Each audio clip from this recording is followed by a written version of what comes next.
Hello, everyone. My name is Phoebe Donnelly, and I'm the head of the Women, Peace, and Security program at the International Peace Institute.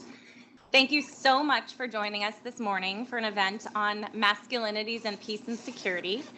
This promises to be a very interesting and important discussion on a topic that is often overlooked. I also want to thank our partners on this event, as well as give a special thanks to CTED, who we've been collaborating with on this topic for almost 2 years now. I also want to thank the Mexican Mission and SIPRI for the partnership on today's event, as well as all of you who are here in person and our virtual audience, and finally to our panelists in person and virtually. So we're going to begin today with some opening remarks. Then we'll have a panel discussion, and then we'll move to a Q&A section with the in-person and virtual audience. So please feel free to start thinking of some questions. I'm now going to turn to David Sharia, Chief of Branch at CTED, for his opening remarks. So David, you can come to the podium. I want to start by thanking the IPI and the SIPRI Institute, as well as the Permanent Mission of Mexico, for their partnership and collaboration in organizing this event. Today's discussion could not be more timely. 25th of November marked the International Day for the Elimination of Violence Against Women and the beginning of the annual 16 days of activities against gender-based violence. Many terrorist organizations from across the ideological spectrum glorify violence against women, including by offering sexual slavery as spoils of war, promoting rape culture, and engaging in other forms of gender-based violence. They do so with the aim of reinforcing notions of hypermasculinity and attracting and retaining male recruits. The deep misogyny that underpins the ideologies of most, if not all, terrorist groups intersects with and reinforces the racist, xenophobic, and other hateful ideas. Incorporating a focus on these constructions of masculinity into our analysis and counterterrorism policies is an essential part of addressing the root causes of radicalization to terrorism. It is therefore only logical that gender forms an integral part of the work of CTED. In its resolution 2242, 2395, and recently 2617, the Security Council requested CTED to integrate gender as a cross-cutting issue throughout its activities. The term gender refers to socially constructed identities, attributes, and roles of people in different genders, and the resulting social, cultural, and economic power dynamics between and among them. CTED strives to ensure that this full meaning of gender is integrated in all its areas of work, from our assessment work to our analytical work. In other words, mainstreaming gender is not synonymous with focusing on the roles of women in terrorism and counterterrorism. There is an increasing awareness that integrating gender into counterterrorism must include a focus on masculinities. This is not only reflected in a growing body of research into the relevance of masculinity to various aspects of terrorism and counterterrorism. We are also seeing member states' growing interest in this issue, as evidenced by last year's ARIA formula meeting on this issue, spearheaded by Mexico and co-sponsored by Estonia, Norway, the United Kingdom, and the United States. As part of our trends and analysis mandate, CTED has highlighted the role of masculinities in several of our analytical publications, including in our trends alert at the growing threat of extreme right-wing terrorism, and in our trends report on gender dimension of the response to returning foreign terrorist fighters. Most recently, CTED was very pleased to collaborate with the IPI on the joint policy report on masculinities and violent extremism, which will be discussed at greater detail in today's panel discussion. And I look forward to our conversation on how CTED can more and more meaningfully incorporate a focus on masculinities into our recommendations and assistance to member states to strengthen their counterterrorism efforts and CVE efforts. Ladies and gentlemen, terrorist organizations are very, very advanced in mainstreaming gender. Even the most extremist ones understand that gender is part of their recruitment agenda. And if terrorist organizations understand that, so must we. This is not a niche topic. All of us who are working to protect and counter terrorism should recognize the cross-cutting nature of this issue. In our counterterrorism and CVE responses, we must continue to strengthen our consideration of gender perspectives, as well as our efforts to address the role of gender inequality in violent extremism. CITAD remains committed to assisting member states to implement effective, human rights compliant, and gender responsive counterterrorism measures that prioritize addressing the conditions conducive to terrorism and violent extremism, including gender inequality. Thank you, and thank you, the IPI, for hosting this event. Thank you so much, David. It is now my pleasure to invite Ambassador Alicia Buenrostro, Deputy Permanent Representative of Mexico to the United Nations, to the podium.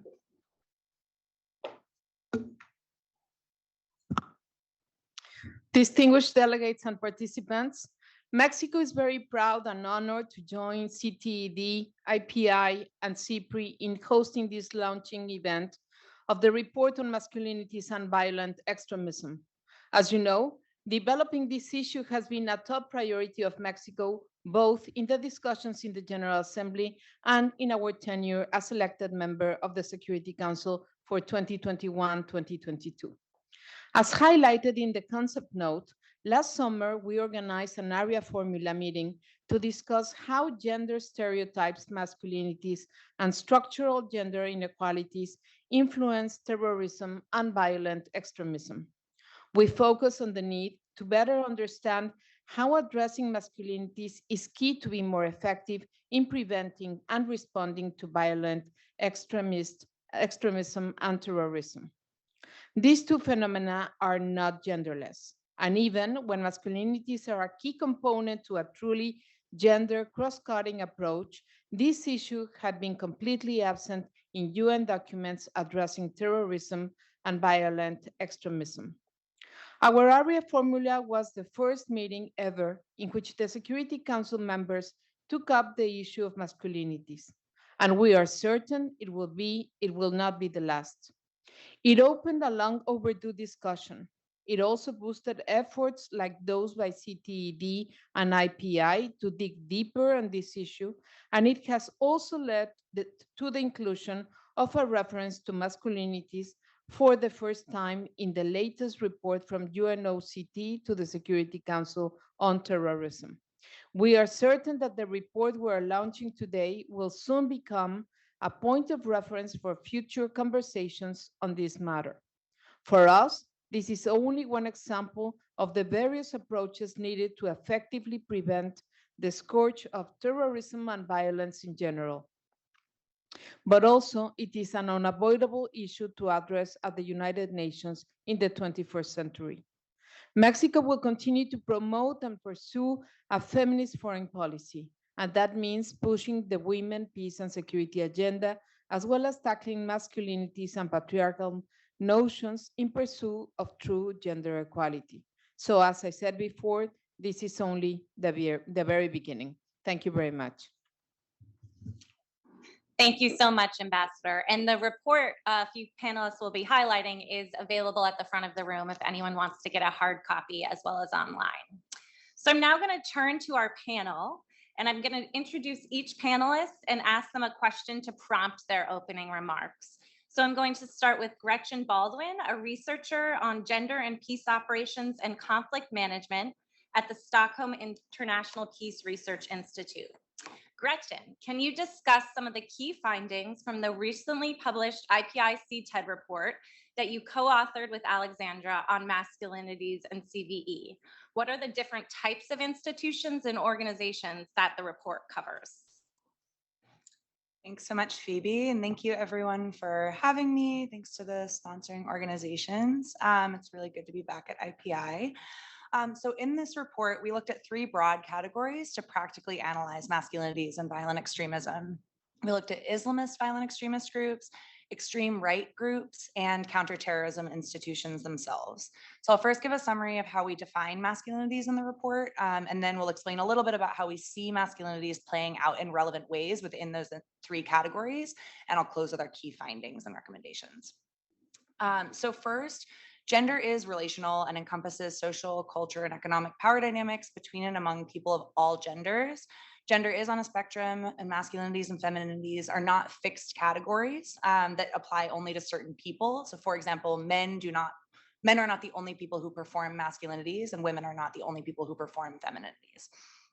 Masculinities can be defined as the norms, practices, social expectations, and power dynamics associated with being a man. They are relational, contextual, performed, and varying over time, and they also overlap and sometimes compete. They operate at individual, social, and institutional levels. For example, within violent extremist groups or counterterrorism institutions, as well as at state and societal levels, and of course, individual levels as well. Masculinities often serve to enforce hierarchies and strengthen men's dominance, power, and privilege over both other men and over women. Masculinities are defined in relation to femininity and place women as an other category. Homophobia, transphobia, and other discriminatory attitudes against LGBTQ+ people, as well as rigid conceptions of what proper gender roles are and male supremacy, are often important components of violent masculinities. Militarized masculinities, which are a big part of this report, connect violence, war, and gender at both the state and non-state levels. They link military service and an idealized warrior image to indicators of manliness and can legitimize military power and force. And violence is not, however, an inevitable or inherent feature of masculinities. In many cases, violence is systematically encouraged and reinforced as part of gender-specific processes for socializing men and boys, but peaceful masculinities, for example, are also very possible and present. Competing and complementary forms of masculinities are present across societies and become very relevant to this work. For example, masculinities at the state level tend to feed violent extremist or non-state armed group masculinities and vice versa. There's a real sort of cyclical process at work there. The reason that we undertook this project was that while there's a great deal of excellent work being done on masculinities at the academic and practitioner levels, as our opening speakers have highlighted, not a lot of attention has been paid to the topic in policy, which often means that important opportunities for analysis and understanding are missed at the state and multilateral levels. In our report, we highlight several key areas where masculinities analysis can be useful across the 3 main groups I mentioned earlier. So I'm happy to discuss more of these further in Q&A, but for now, I'll give just a couple of key examples. So first, in recruitment and retention, we see masculinities play out a great deal. So in all of these case studies, images of masculinity and masculine connection are exploited in recruitment and retention. Hypermasculine imagery portraying virulent warriors, idealized manhood and traditional families, and revenge against perceived enemies are all common. Examples of this include ISIL shaming male audiences into joining in order to protect women and children by fighting for the so-called caliphate, and in extreme white nationalist groups, they emphasize often the threat of racialized others who put white women, white families, and the white nation at risk. Likewise, counterterrorism programs often profile certain types of men as threats, which require a masculine military response. And in addition to drawing them in, so recruitment, masculinities also play a critical role in keeping men in these groups. They often rely strongly on notions of brotherhood. Initiation or bonding rituals may provide a sense of belonging or pride, and being valued as a senior member, a teacher, a mentor, or mentee can make it difficult to break away or leave those groups. In Indonesia, for example, research has found that male friendship plays a really important role in both recruitment and retention to violent extremist groups. Al-Shabaab and other Islamist groups draw on global narratives of brotherhood, while extreme right notions of masculinity are often disseminated through family and other social networks. In November of 2020, we held a series of consultations to sort of underpin the research for this project, and many participants pointed out the interconnectedness of state and non-state exhibitions of masculinities, which respond to and reiterate each other. This often takes the form of identifying enemies. For example, ISIL used film and other media to communicate visceral, humiliating acts of violence against Western men, such as beheadings, which projects an image of militant superiority. On the flip side, counterterrorism actors often frame Muslim masculinity writ large as violent, misogynistic, and homophobic, justifying the rise of the surveillance state and normalization of societal Islamophobia. The second brief example category that I'd like to touch on is a reliance on gender stereotypes. So there is a tendency in all of these cases, violent extremist groups and counterterrorism actors alike, to paint both men and women in very broad strokes. These boil down often to the usual trope of women as passive victims of oppressive systems, particularly with regards to Islamist terrorism, and men as innately violent. Gender or sexual identity that deviates from conservative norms is vilified, and misogyny and homophobia are often central tenets of state and non-state violent masculinities alike. Stereotypes that all Muslim men or boys share a homogenous, dangerous masculinity can perpetuate their exclusion and marginalization in society, including through practices that render them unworthy of the status of civilian, which is actually Fanula's wording, which I love. And it can also violate their human rights through things like unlawful surveillance. These stereotypes also serve to reinforce the political legitimacy of state violent masculinities as a protective force. And while women's oppression is a very serious problem across violent extremism, as David pointed out, assuming that women have no reason to support these groups in any context is wrong and dangerous, particularly since counterterrorism institutions will often use women's rights as a justification for military action, as Western coalition forces did in Afghanistan. So to close, just very briefly, our report offers 4 key recommendations. First, more policy-oriented research and analysis on the link between masculinities and violent extremism is needed. Second, all counterterrorism and CVE policy and programming must integrate a gender perspective, which includes a focus on masculinities. Third, CT and CVE actors should use a robust human rights framework to monitor and evaluate the gendered impact of CT and CVE interventions. And finally, it is necessary to address the harmful role masculinities play within counterterrorism and CVE institutions if we are to move this work forward. I'll close there. Thank you. Thank you, Gretchen. I'll now turn to Alexandra Deer, Gender Coordinator for CTED. And my question to prompt your opening remarks is, from your research and experience working at CTED, what are some key lessons learned on masculinities for the counterterrorism community? What are the challenges and opportunities? Thank you so much, Phoebe, and it's a real pleasure to be here. So in response to this question, let me highlight sort of 3 key areas where I think we actually see both challenges and opportunities. The first one, Gretchen already alluded to, and it's really a key driver behind the paper that we wrote, is that research has undoubtedly contributed important insights on how masculinities are relevant to our understanding of violent extremism. And we've already heard about some of the ways in which terrorist groups use masculinities to recruit, retain members, to how they operate, to how also they construct ideas about masculinity and femininity, which then intersect with other aspects of their hateful ideologies. And so I think it's very clear that a masculinities lens helps us to gain a deeper understanding of the phenomenon of violent extremism. But the question then emerges, what does this deeper understanding actually mean for policy? And so the challenge is in bridging that gap between research on the one hand and policy and practice on the other hand. And so when engaging with policymakers and the diplomatic community, this is the question that I always get. It's interesting research, but so what? What do we do about it?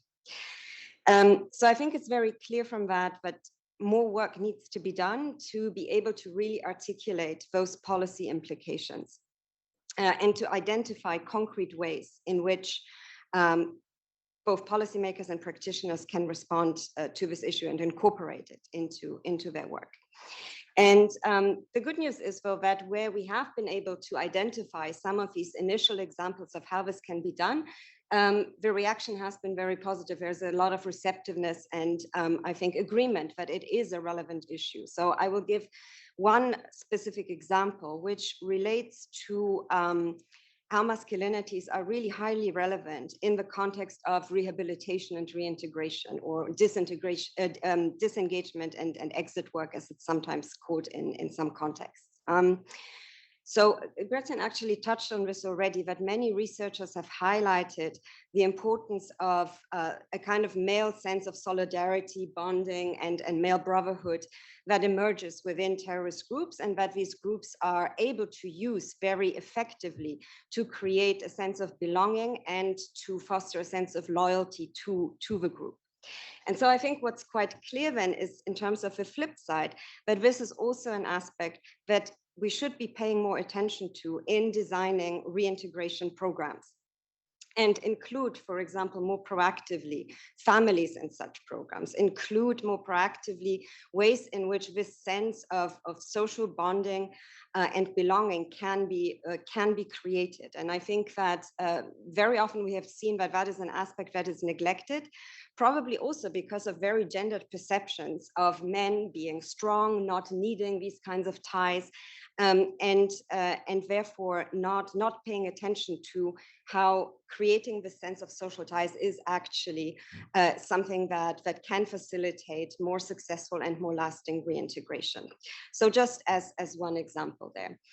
The second kind of area that I wanted to talk about as a challenge that we have seen in this space is the issue of guidance and lessons learned. We are looking at a situation where there isn't much experience in terms of policy and programming in the CT-CVE space that includes issues around masculinities. And so where do we go to kind of not start from scratch and see how we can actually design these policies and programs? And I would suggest that there are two places where we can look. The first one is actually looking at our experience over the past years in gender mainstreaming within CT and CVE that has focused on the different roles of women and been tailored to women. The kind of lessons that we have learned from that in terms of some of the shortcomings of these programs. And I think by now we really do have a pretty solid evidence base around some of the problematic aspects of these programs and the ways in which they have, in many cases, essentialized women, perpetuated gender stereotypes, and frankly, been of limited efficacy. So I think that is something that we can learn from. And I think that the key lesson to take away from that is really the recommendation that we also included in the report, and that is to ensure that we have robust monitoring and evaluation mechanisms built into all programs, and that these specifically include a focus on M&E regarding the human rights and gender impact of these programs. The second place to look for inspiration and guidance is the work that is being done on masculinities in other peace work, so outside of the CT-CVE space. And I'm glad that we have, as part of this panel, also one presentation that will focus on some of the experiences from peace building. And I think some of the work that has been done there that also looks at not only violent notions of masculinity, but has also worked explicitly with positive and peaceful masculinities and how to encourage and promote these, is also something that we should be looking towards and trying to see how this could potentially apply in the terrorism context. And this would, by the way, also be an important way of breaking down some of these silos that continue to exist in the CT-CVE space, where we do not really branch out and engage much with wider peace building work. Then the final point that I wanted to make is to really highlight the reflexive and self-critical aspect of the masculinities lens. And Gretchen already spoke about the spectrum of violence that exists between violent extremism and other forms of violence within society and within the state, and the symbiotic relationship between masculinities in violent extremism and in the state and in counterterrorism institutions. So this masculinities lens is also an approach that invites us to look inwards and to question existing ways of doing things, institutional cultures that are shaped by dominant masculinities and that privilege securitized approaches to counterterrorism. And so ultimately, gender mainstreaming, including with a focus on masculinities, is supposed to be a transformative agenda. Which is probably one of the reasons why it is also one that is contested, because it is challenging the status quo. It is promoting greater inclusion, not just along gender lines, but really trying to give voice to a much wider range of different actors. And it is an agenda that tries to promote greater accountability, transparency, and full compliance with human rights in a counterterrorism context. And so that is also then the kind of ultimate opportunity that lies in this agenda, which is to really help us rethink and improve the way that we try to prevent and counter terrorism. And I'll stop there. Thank you. Thank you, Alexandra. So I'm going to turn to Robert Nagel, a research fellow at the Georgetown Institute for Women, Peace, and Security. So the question for Rob is, while some of the research discussed on this panel, as Alexandra alluded to, discusses the link between violence and masculinity, your project is seeking to understand the ways that masculinities can be leveraged in peace building and the women, peace, and security agenda specifically. Can you tell us more about this work and what you've found as best practices for engaging men as allies? Sure. Thank you, Phoebe. It's great to be here at IPI, and thank you for all the organizing partners. I also want to thank the Sasakawa Peace Foundation, that is the partner that we're working with, that is funding our work here. So to tell you a little bit about this project and the original idea, the reason kind of that you mentioned about the connection between men, masculinities, and violence spurred us to think, okay, but what about the positive side? There's been so much focus on the negative implications and negative associations around masculinities that we wanted to think about, okay, what about the positives? Because it's fluid, it's contextual, it's not set in stone, right? And so we've designed this project with Sasakawa and local implementing partners for 3 sites in Ambon and Aceh in Indonesia and Mindanao in the Philippines, and all sort of conflict-affected settings where there are, to a certain extent, ongoing conflicts and or peace-building initiatives.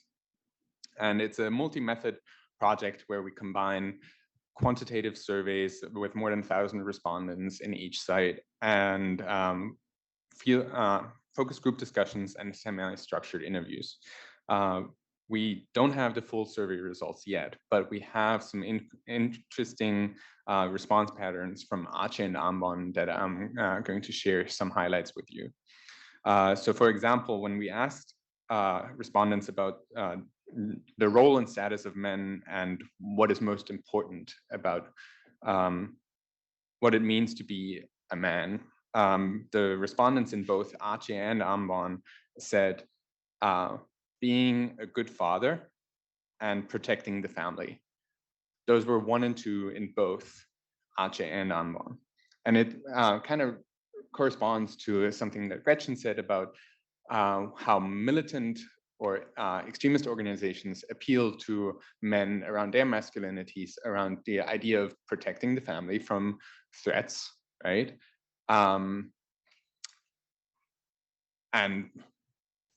we think that can be an entry point for peace building, right? How do you protect your family? Well, you engage in peace building work. You contribute to the cessation of hostilities, because a reduction in violence means an increase in security for you and your family, right? So that is coming to Alexandra's so what question. That is the so what, right? Another really interesting pattern that we've seen is when we asked respondents, who's the person who influenced the most in teaching them to be a man? In both Aceh and Ambon, the person listed first was the mother. Second was the father. And then it was religious figure and spouse in Aceh. And for Ambon, it was spouse third and religious figure fourth. And again, it goes back to the importance of the family structure, and the relational nature of gender, that it's not just about men and talking about men and talking to men about masculinities. It needs to include conversations with women, with spouses, with mothers, because they're so critical in shaping men's understanding of masculinities, what it means to be a man. Another interesting thing that came out of a post-questionnaire conversation with respondents in Aceh was that relates to the legacy of the armed conflict. And basically what they said was that violence against women and domestic violence did not used to be a big issue. It was when after the conflict that it emerged, because the military often used violence against women to get to fathers and brothers and sons and spouses, right? And it goes back to sort of the gendered protection logic that men are supposed to protect women. So women become targets to attack the masculinity of men, right? And so respondents have attributed the increase in domestic violence as a result of the normalization of violence against women during the conflict. So to reiterate some of the early takeaways from our research, and I want to echo both Gretchen and Alexandra in some of this, is the relational nature of gender, and that we need to talk to both men, women, and along the gender spectrum. That it's not just, we're going to include men in these conversations now, it's about spouses, it's about mothers, it's about partners. Also, the contextual nature that we've already touched upon in terms of thinking who are the religious figures or locally important figures that shape men's understanding. And when we're designing programs, they need to be comprehensive, right? The role of the family really stood out in our surveys. So that's kind of where we are.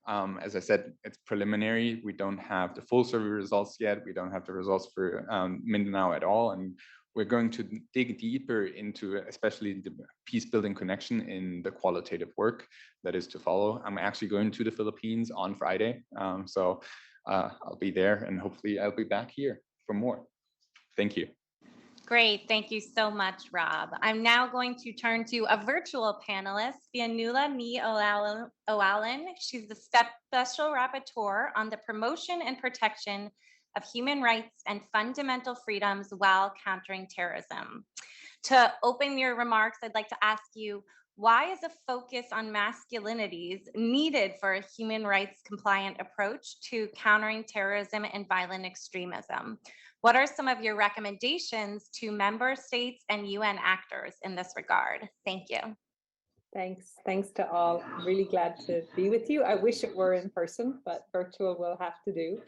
And I just want to commend UNCTAD, IPI, and the Permanent Mission of Mexico and Mexico for supporting this work, for seeing the importance of it, elevating it at the highest levels of policy discourse around counterterrorism. And so maybe to start by saying, I think it's fair to say that an understanding of the role of masculinities in developing human rights theory and practice is highly nascent. It's developing, as it is in other areas. I think we have yet to fully appreciate the ways in which masculinity practices, whether that's dominant masculinities or subordinate masculinities, shape access to and allow for the full experience and panoply of human rights for individual persons and communities. I think it's also fair to say that been very limited grappling with, particularly within the UN and the multilateral system, with the impact of masculinities on security and counterterrorism practices. But it's also, I think, and the most recent panelist has observed, I think, and underscored for us that this is not true system-wide. There's been significant engagement in peace building and transitional justice practice and in the implementation of policy in those areas on the impact of masculinities on conflict, transitions, and peace. So I think we in the security space have a lot to learn from other parts of the UN family. And what we do know is that masculinities and hypermasculinities in particular shape patriarchy. And thus they have a direct relationship with the full and equal access to human rights and equality for women and girls. I think we want to underscore what if we were to integrate a full understanding of masculinity discourses into what we understand about violence and subordination and hierarchy and group relationships between men, it would really allow us to integrate a full and deep gender perspective into thinking about and understanding terrorism as a phenomena, understanding counterterrorism as another phenomena, and countering violent extremism. And it struck me, and I think Alexandra and David both said this, that often in CT, when we say the word gender, what we actually are doing is shorthanding that word to say women. And what we're generally failing to do is to understand the role that men's sexuality, men's relationships with one another, hierarchy and identity, what all of those things around men do in shaping terrorism and counterterrorism practices. One of the things we also have to be careful about in this area is that we don't just do outward gender integration, meaning that we're not just looking at the terrorist groups and the organizations that are of concern to us, but that we're looking inwards, as Alexandra said, that we're doing gender ourselves, and that we're understanding that the construction of masculinity is relevant to the security, elite security institutions we all work with, the security spaces, the military, the intelligence, even the UN spaces that talk about counterterrorism are deeply infused by masculinity practices and masculine identities. And so unless we are unpacking both simultaneously, we're not actually doing the work we need to do to integrate gender holistically. But we do know that gender is absolutely essential to understanding violent conflict and collective violence. And we're increasingly aware that gender shapes, constructs, determines, and influences recruitment and practices within terrorist and non-state armed groups. But it's also doing the same in military, conventional military and security forces. All of these actors, who are largely men, are performing, whether consciously or not, a specificity of gender roles and practices. And these roles and practices shape and determine the access to human rights, particularly, though not exclusively, for women and girls. I submitted a report to the Human Rights Council in 2021 addressing the role of women and girls in the family. And I was particularly concerned about the masculinity of counterterrorism spaces. So addressing the diversity of our own counterterrorism spaces is the first actual step that we have control over in determining how we think about and do gender in our own spaces. But one of the things I want to say, perhaps in addition to what's been said, is to focus on the multiplicity of masculinities that exist in these spaces. And I want to particularly highlight in my remarks today that adopting a masculinity approach in counterterrorism is essential for us to be able to see men and boys' vulnerability during conflict and situations defined by terrorism. It's worth pointing out that in these contexts, young male adults in particular are the group that are most at risk of being targeted for killing or other acts of repression.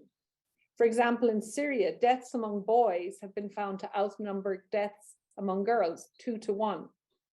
In spite of this, in spite of the demonstrated vulnerability of men to violence in multiple ways, there's an often uncritical link made between men and combat that suggests that men can never be victims, or that they can't even be civilians in contexts of terrorism or conflict. And it's fair to say, and I think statistically to observe, that the vast majority of men in conflicted spaces are non-combatants. But in reality, women and children are used as synonymous with vulnerability in ways that adult men or boys are not. So it's really important that we understand that non-violent and non-combatant men are concealed from the reference we have in this space and are considered outside the norm. Well, actually, in most ways, they are the norm in these spaces. They're just not defined as such. And if they're included, they're seen as either feminized or simply not relevant to the gender, peace, and violence dichotomies. So a truly gendered perspective in this way would really require us to take a critical assessment of the role and experience of men and boys in terrorism and counterterrorism spaces. And when we think of the rights interface here, we have to address not only the impact of masculinity practices on the rights of women and girls, but also on the rights of men and boys. And we have to distill that through the prisms of race, ethnicity, religious affiliation, group or clan identity, and understand that actually the fact of being a boy or a man of a particular religious identity or a particular ethnic identity or race in a particular space makes you vulnerable in ways that alienates and undermines your human rights in absolute terms.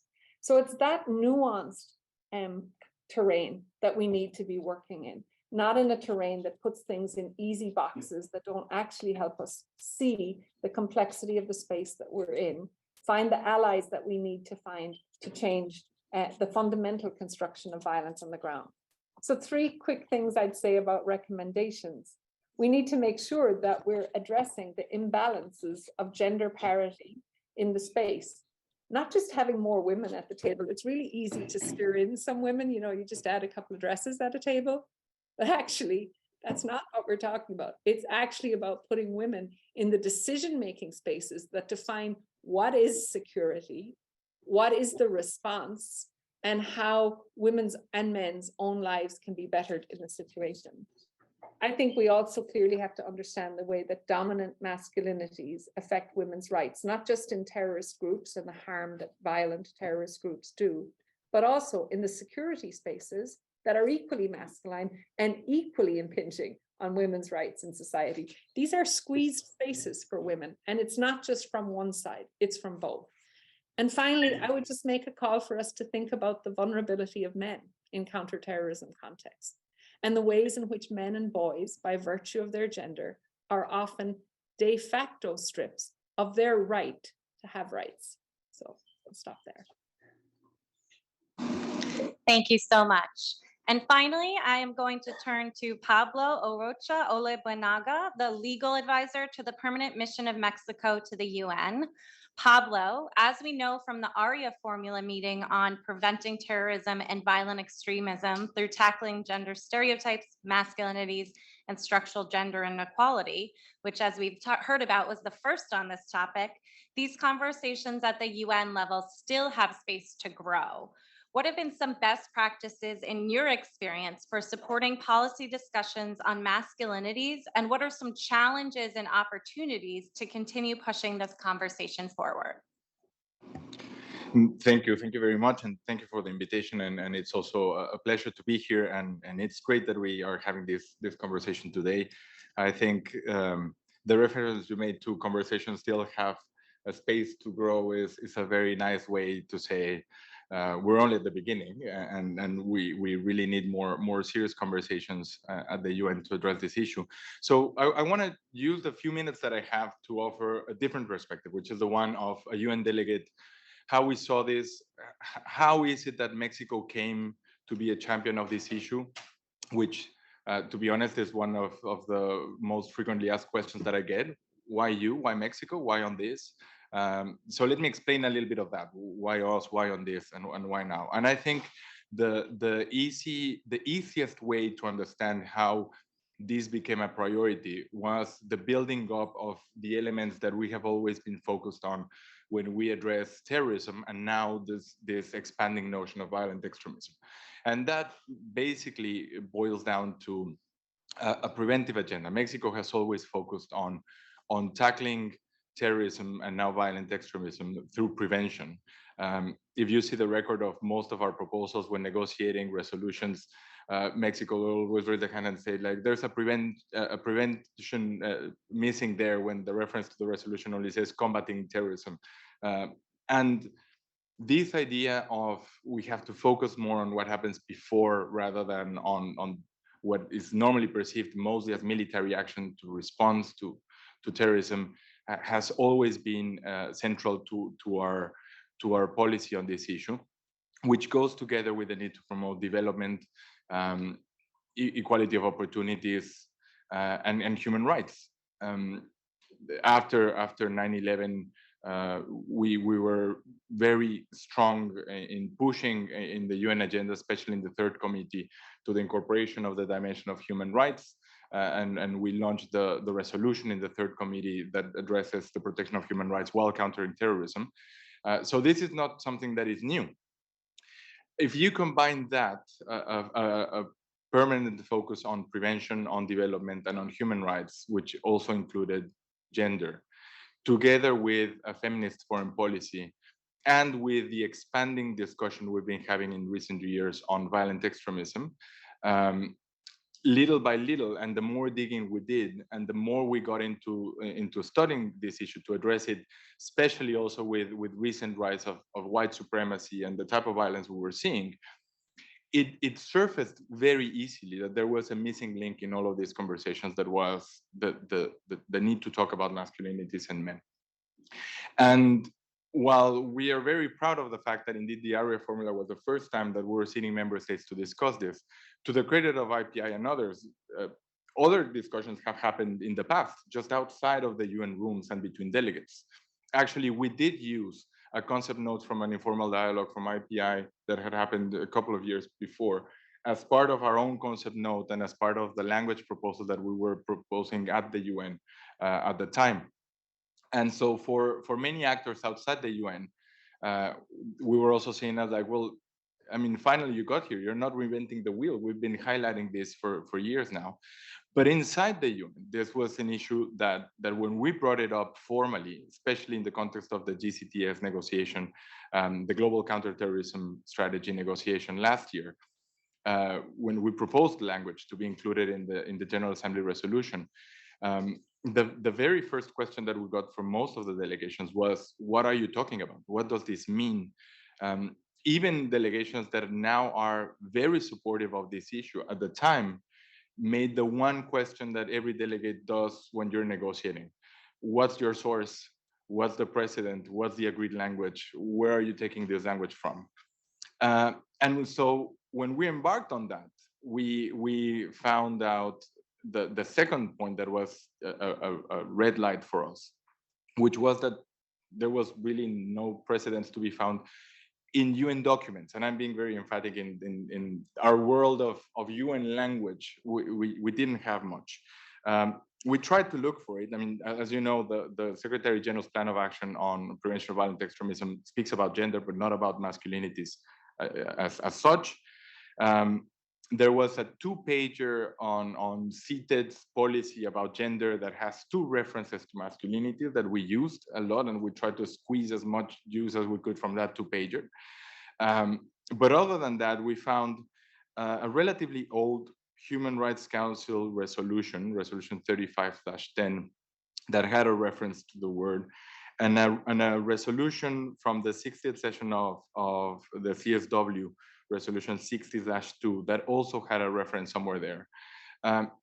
But not only were these references old, but they were also used in a completely different context. And it was also more linked to women, peace, and security agenda more broadly, but not linked to terrorism or to violent extremism, which then indicated that there was a clear gap of something that needed to be included. And the question was also by many, but why do you need the word? If this is part of the human rights agenda, and if this is part of the cross-cutting gender agenda, and you have gender everywhere, why do you need to be specific on this issue? And the answer is because of everything that everyone else has said in this panel before me. Like, all of these reasons indicate why we need to have that word and to have that conversation. Because also from the perspective of, again, UN delegates, normally when reference is made to a cross-cutting gender perspective and the gender narrative in the context of city, we're mostly talking about either women and girls being victims of terrorism or even sexual and gender-based violence, or the role of women as actors of social change and the importance that they have in societies and the need for them to participate in leadership roles. And don't get me wrong, both of those aspects are very important. But that didn't cover that third element, which is linked to recruitment, which is linked to violence, which is linked to militarization, which again is linked to prevention and to effective preventive agenda. And so we brought language to to me, what has been the most striking thing is that in a relatively short period of time, we have really seen a shift, at least in the narrative that we're using and in the language, from nothing having been said, no documents including this word, no one saying it in speeches or in proposals at the UN. And then we brought this issue to the GCTS negotiations last year. We picked up the issue with the area formula. We started partnering also more closely with CITED, with UNOCT, and little by little, if you ask most of my colleagues in the Council and the General Assembly, they will say that I'm becoming monothematic every time we discuss terrorism. I go to masculinities, but little by little, it has also become a talking point by other delegations. In the last special meeting of the CTC in India, which was not necessarily addressing this issue, masculinities was also raised by the US and Ireland, and Karen is here as well. And for me, this is something that has a great value, that it now becomes, or it has become part of the conversation more broadly that we need to have. And so again, I had experienced 3 processes of GCTS resolution negotiations, which is a lot. I see Noreen sitting in the back. I think you have more than I do, but in all of these 8, Jesus, 8, those are way more than Ryan. And I'm sure you also never heard of, like, this was never brought up as an issue until now, which again, to me, it's incredible to think how, while this has been a research element for so many people outside the UN, we're just getting to start this conversation now.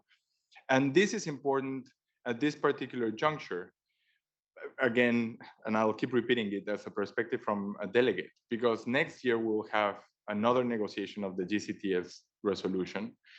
We tried also to include this in the Security Council last year in the renewals of the 1267 and 1373 mandates.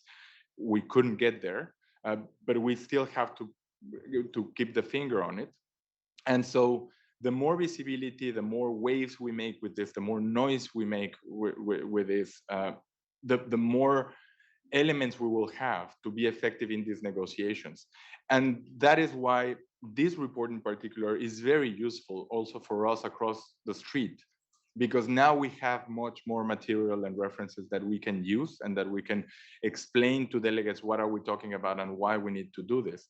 The fact that now there is one Secretary General's report that has included the reference to this as an area that has to be explored is gold for us, again, as precedent that can be used as an authoritative source to go back to negotiations.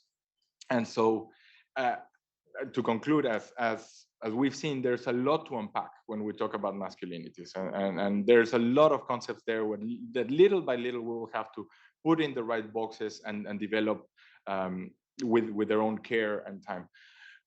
But at the moment, what we need is also to start seeing that word more in UN documents, to have more visibility and acknowledgement that this is an issue that we member states have to address and that we member states also have to unpack. And as always, the role of civil society will be key in making us cross those finish lines as we go through it. But I really do think that this event, that this report, that this type of visibility, and the fact that at least one member state, which is us, is now becoming a partner in this, is important to leave a legacy behind that doesn't just remains in the academic and civil society circle, but that crosses and finds its way into the UN building, and hopefully it stays there and we keep developing for the years to come. So thank you for this. Thank you so much. So I actually see an online question that ties into this conversation really well. So I'm going to pose that question, but I encourage our in-person audience. We'll be going around with microphones. So maybe you can start thinking of your questions and just put up a hand if you'd like to ask one after the online question. So I think maybe I'll start this question to Gretchen and then have others chime in. But an online audience member said, why are we using a word like masculinity, which many people react positively to, not just men, but also women, rather than sticking with the words that the general public already understands as negative, like misogyny, chauvinism, or machismo? And I did hear the patriarchy word used, but I think this question around language is really interesting. So maybe Gretchen, you can start us off, and then if anyone else wants to chime in on this language question. Sure. So, I mean, this is a really good question. I think immediately I would say I don't actually personally, from a research standpoint, I think it's important actually to not frame this as solely negative. I think, you know, Rob's work in particular on this panel shows a lot of the value of really exposing the complexity of masculinities. And I use the plural there very deliberately, right? I mean, we are talking about myriad types of masculinity. And so, you know, misogyny is one symptom of a certain type of masculinity or certain types of masculinities working together. But so, you know, I think as the panel has shown, right, like protective masculinities can be both a positive and a negative. And I think there's a real risk when we lump all of these things together. Yeah, there's a real risk of really flattening, I think, men and gender in a very similar way to what we warn against with women, right? We are not trying to just understand women in one way, and we are also not trying to understand men in just one way. So, I mean, I could probably ramble about this for a bit, but I will stop there in case anyone else wants to respond. Anyone else on the panel? Oh, yes, Yanula. Yeah, I underscore that point around, I mean, there's a danger here if we enter this space solely through the lens of negative understanding of men's roles in societies. It simply does not work, particularly in the complex spaces that we're working in, where we need partnership with men, understanding of men. And I think the negative stereotypes that often particularly attach to certain kinds of race and ethnicized understandings of particular kinds of men are actually really damaging to addressing the complexities that produce and sustain violence in society, or the things that unwind violence in a society. And here I think we want to really deeply think about, I recall the work, there's a great anthropologist, Kimberly Tyden, who works on issues and addressing how we really understand why men play the complexities of roles they do in a particular society or setting, just as women do. And so I think it's in harnessing that doesn't stop us or shouldn't take us away from addressing the negative outworkings of masculinity through violence or hypermasculinity. But I think it also allows us to do this really important partnership work with men, and also elevating the positive roles that men play in societies, in families, in communities, as bridges to ending violence. All of those things are absolutely critical in the space that we're in. Thank you. Anyone on the panel? Yes, Rob. Yeah, just to actually highlight a point that Fionnuala had made earlier, if we're only focusing on the negative part, we also tend to ignore and neglect the vulnerabilities that men face.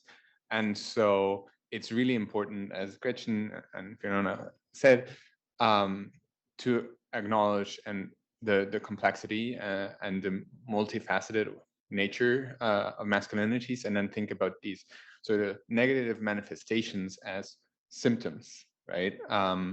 Because as our work kind of shows, it depends on the context. Like the desire to serve as a protector can be manipulated in positive or negative ways.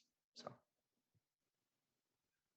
Thank you. I'll turn to see if any questions from the floor in person. If not, we can go to online. Great.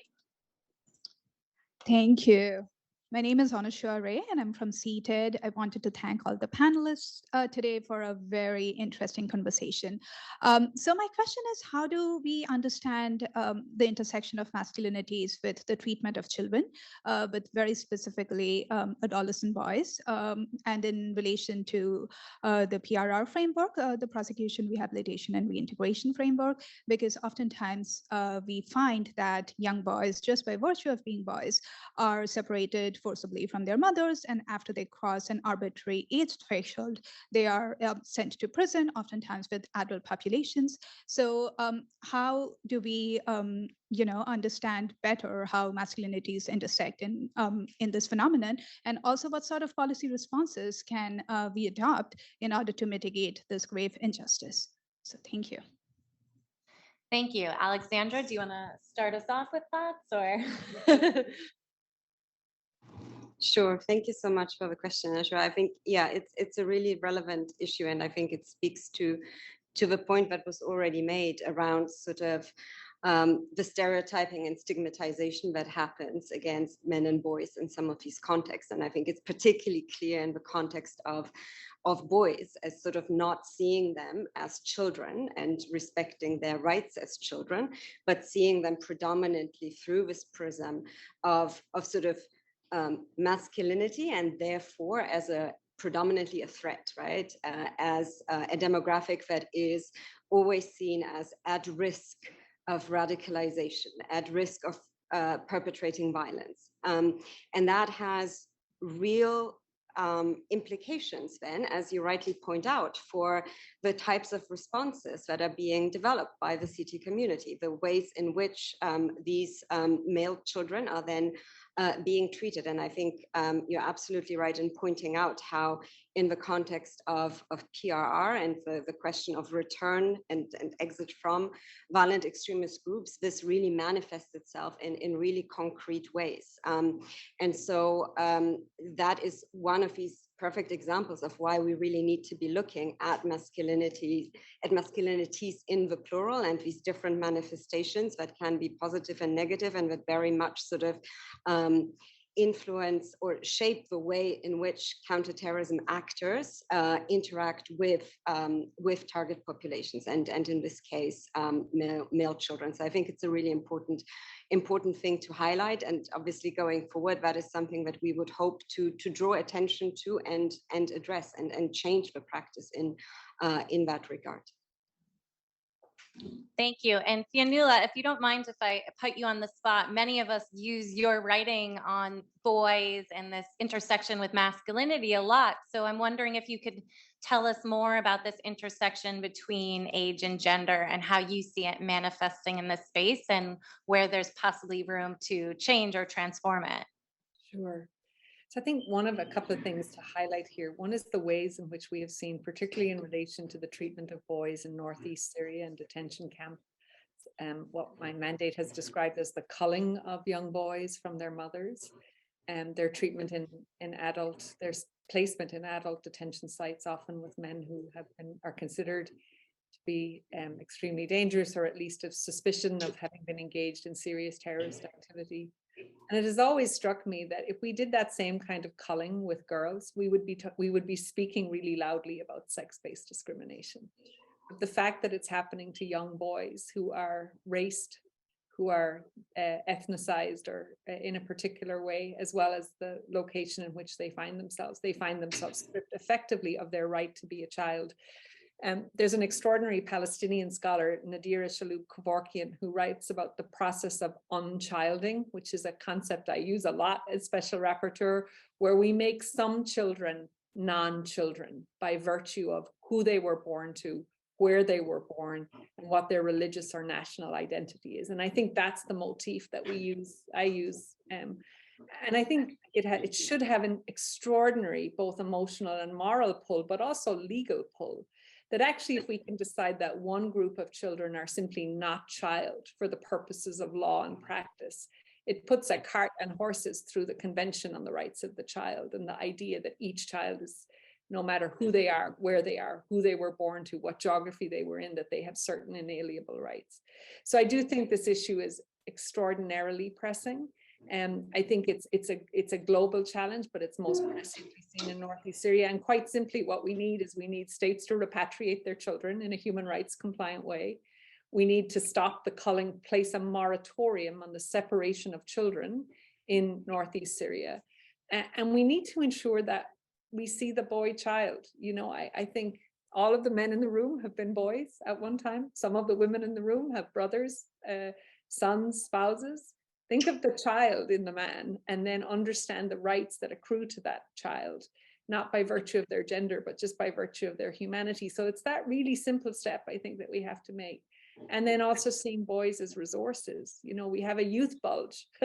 And there's a reason why we need to ensure in the context of violence that we engage boys in positive and productive ways, because it's absolutely crucial to our societies and their security. Thanks. Thank you. Yes, Noreen. Pretty loud. Mike. Hi, everyone. Noreen Fink, Executive Director of the Soufan Center. One of the things, actually, I think it's 7 strategy reviews, not 8, so I need to correct myself. One of the challenges why, you know, issues like gender and masculinities get less attention in the CT space, whether it's at the UN or many governments, is funding, right? Counter-terrorism or CVE projects that target rule of law, border security financing, get disproportionate funding, and it's very, very hard to make the case for, you know, training programs, awareness raising, security sector engagement that will talk about gender sensitization and masculinities. And a lot of these issues you're talking about, which do require a kind of retraining of a lot of frontline officials in the CT space to have that transformative effect. So, you know, speaking from, you know, whether it's member states in the room or practitioners, how do you see, you know, prospects for unlocking that funding challenge? You know, in all the years I've been doing this, it's the hardest ask always of donors is gender programming on CT, CVE. It never comes up with the dollars. So any thoughts you have on trying to sync, you know, not only the very important policy prioritization and precedent setting, sorry, that Pablo is talking about, but how to unlock that funding challenge, which will help rebalance it. Thanks, Noreen. I don't know, Pablo, if you want to take it from the member state perspective, or if others who, you know that experience of looking for funding want to chime in.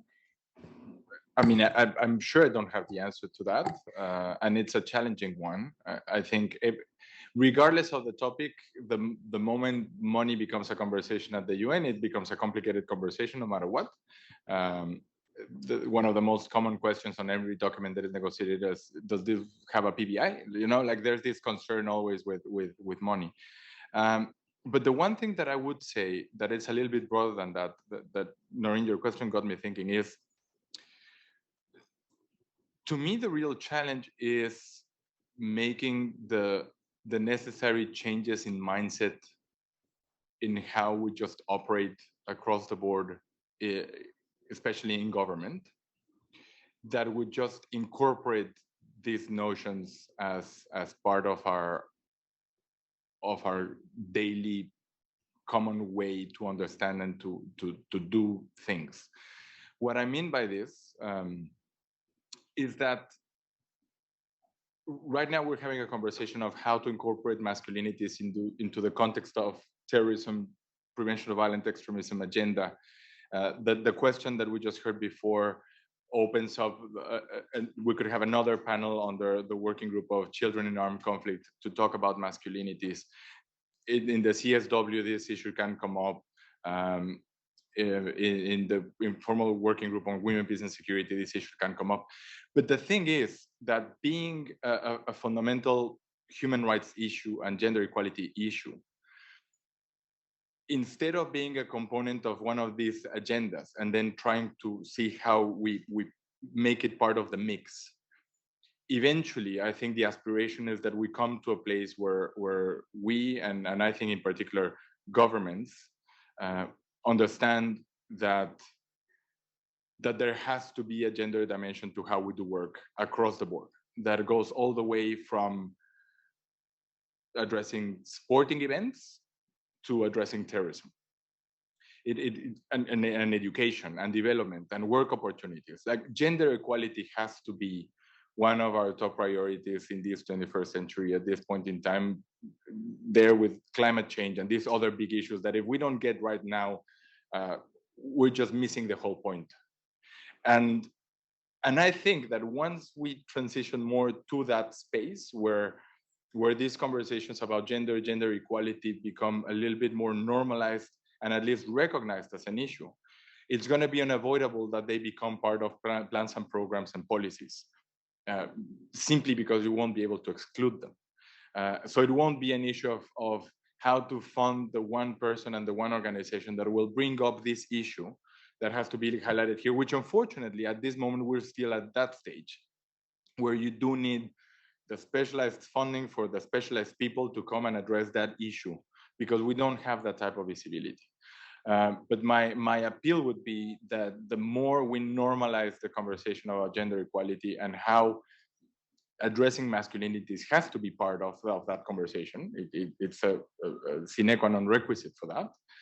Little by little, then we won't be having conversations of how to incorporate that dimension into plans and policies. It should just be a given. And then the challenge, as it always is with plans and policies, will be effective implementation, strategy, so on and so forth. But I think we really need to work a lot on changing mindsets at this stage still. Oh, David. Can I follow up Moe's question? It's a question to everyone, including Donnelly. Sorry, it's a question to all the panelists. In a world of limited resources, you have certain amount of money and you have two options. One of them is to develop a dedicated gender program focusing on masculinities or any other area of gender. And the same would apply to a human rights program dedicated to any given area of human rights. And you can use the money in this direction. Or you could take a program along the lines of what Pablo just mentioned, a program for prisoners officials, a program for border officials, and make sure that in all these programs, the element of masculinity will be addressed as part of their training. In the same way that they learn how to deal with violent prisoners, they will learn how to deal with masculinity concepts in prisons. And the same way they address how to screen people at the border, they will look on issues relating to gender at the border. So again, in a world of limited resources, I know the response would be, yes, we want this and that too. But in a world of limited responses, where will you put your money?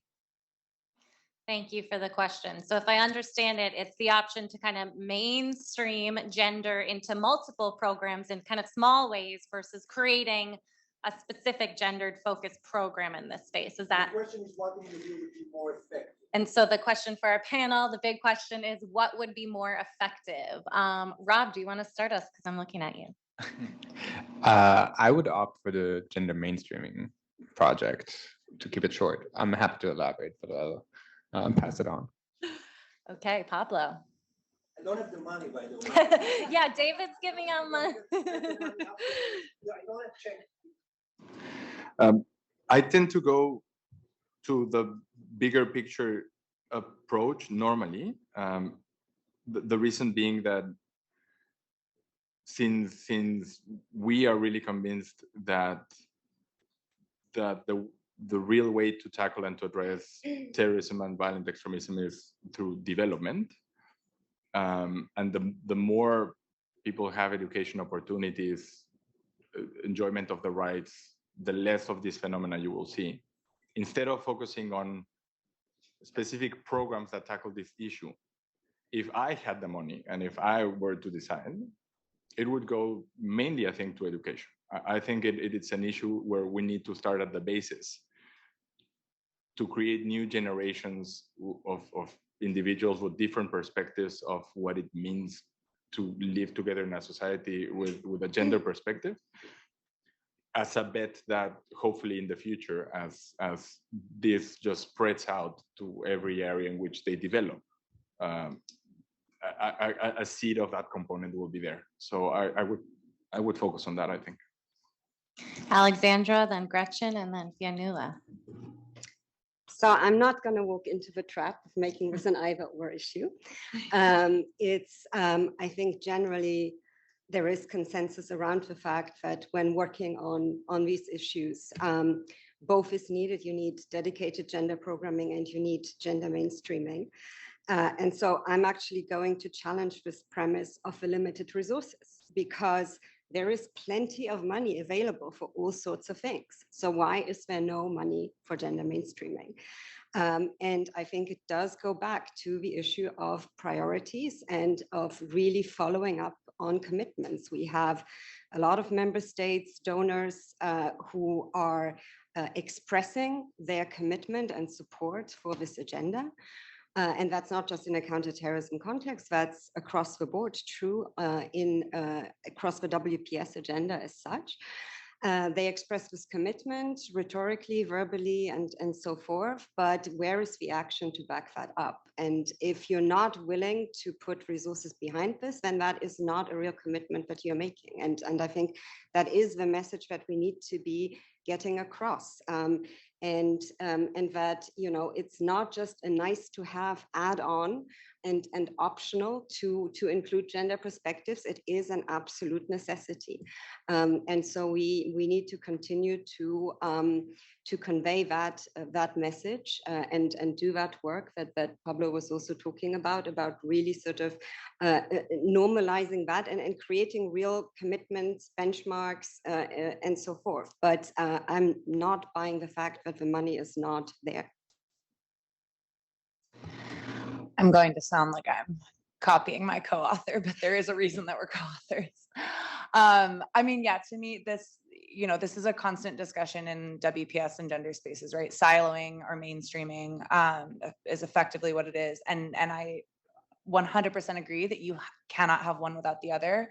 But especially, I mean, in an ideal world, I would pick mainstreaming, but you cannot mainstream without dedicated gender expertise. It's not possible. And what we've seen happen in the last, couple of decades, where the importance of gender expertise has increasingly been at least rhetorically recognized, is we see women, because women equals gender in a lot of these conversations, we see women who have actually no analytical gender expertise being stuck in positions where they are seen as the gender expert because we don't have enough gender expertise that there's actually understanding of how to do that.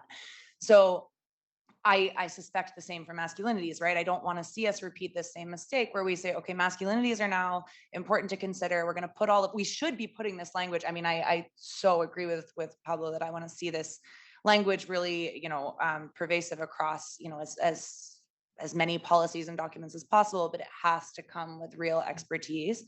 And in closing, I mean, I won't say it any better than Alexandra said it, that was perfect, but I would just encourage a hard look at bloated military budgets if we want to talk about, thanks, Deb, if we want to talk about, funding and lack of funding. So thanks.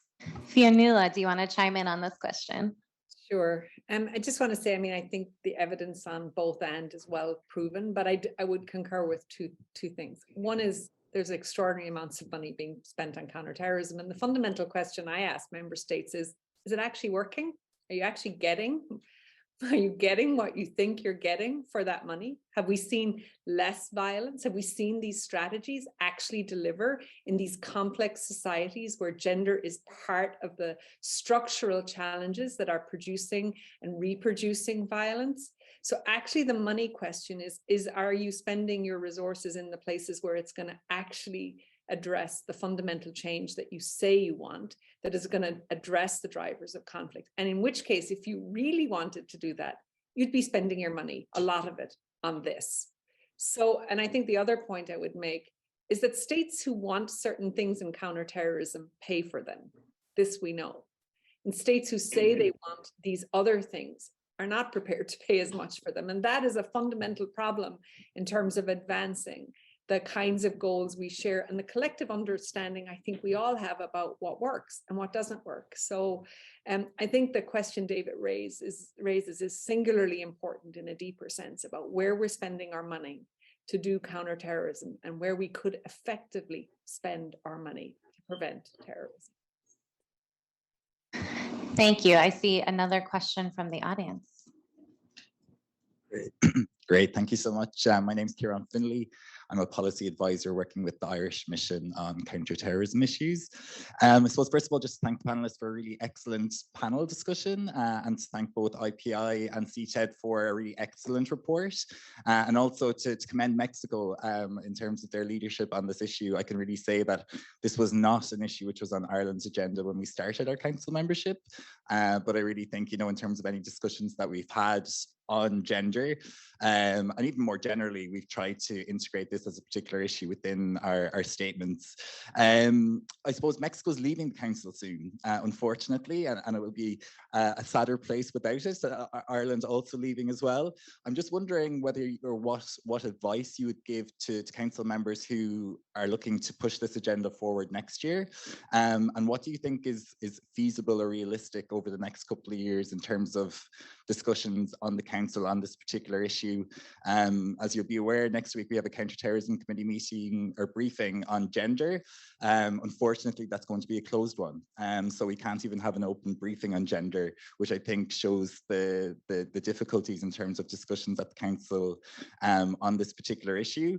And then as well, I suppose just more generally, one of the things I think that's really borne out in the report is the I suppose discrimination and the discriminatory attitudes that these kinds of groups have towards LGBT persons. And as you'd be well aware, the entry points for discussions about LGBT people within the peace and security agenda are quite limited. And so I just wonder, I suppose, how we can best leverage a greater attention to masculinities to place a greater focus on LGBT people within peace and security discussions, including within CT discussions as well, because although they're oftentimes targeted, we very rarely hear about that in our discussions at the council and in reports on it as well. So just to say, thanks so much again. Thanks. Pablo, do you want to start with passing on Mexico's leadership on this issue and what it could look like? Sure, thank you. That's a very good question, Karen, and we've been thinking a lot about that. And I think that's really why we're so stubborn in trying to leave a trail behind, a paper trail of something that takes account of these things. One was indeed the ARIA formula, but not the ARIA formula itself, but the summary that was circulated so that it could be left behind as a Security Council document to be picked up.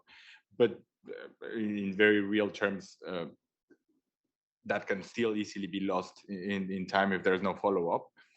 So the second point that was very key for us was to get the report of the ESG that UNOCT presents to the council to address this.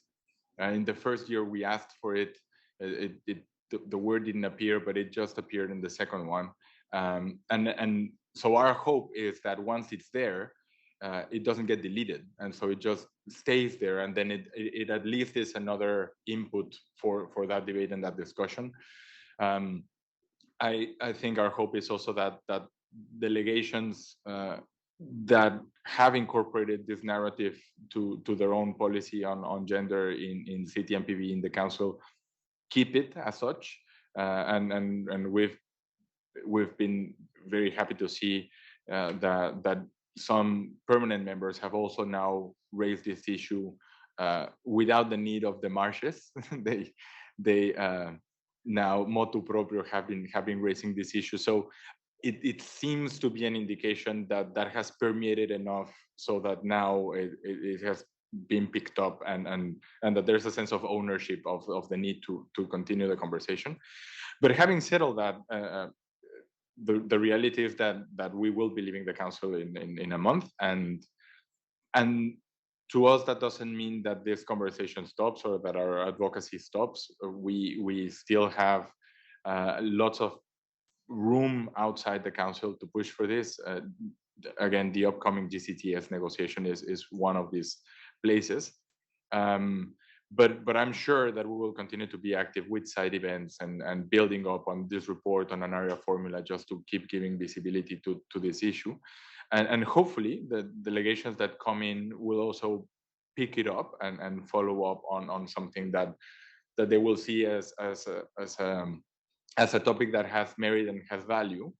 And to be very honest, that also pushes a very noble agenda. I think it's more difficult if the priority is one that is more challenging rather than this one, which is being strong on the protection and advocacy of human rights and in particular gender equality. And I'm sure or I'm hoping there are also a good number of partners there that can continue to push for this. But yes, we've always said that we're not permanent members of the council, but we're permanent members of the General Assembly, and in that capacity, we will continue to make waves for sure. And I'll also defer to my ambassador Alicia Buenrostro, who probably will have something else to add to that. I don't know, Alicia. Thank you, Pablo. Taking advantage that Ireland is here, and all the comments that you have made. This reminds me of our work at the informal expert group of Women, Peace and Security at the Security Council. Yesterday we had our last meeting. It was on RDC, Democratic Republic of Congo. And I think that we were able to achieve a very good job.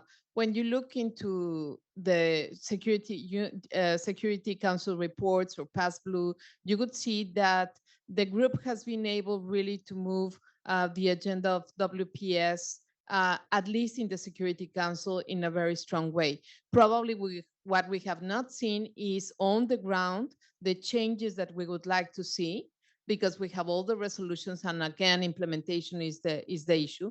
But if you look at the work that we have been doing there, you can see that the way in which we have organized the work in terms of looking at the different files of the Security Council, organizing meetings with civil society, women of civil society, and then with the Security Council members, then producing a resume of that, and then providing some recommendations to the heads of state and government and to the foreign ministers of the country, of the file that we have been looking at.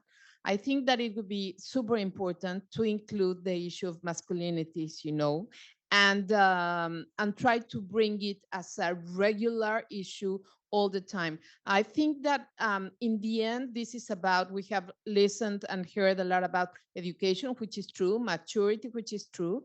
But in the end, this means that we need to be consistent.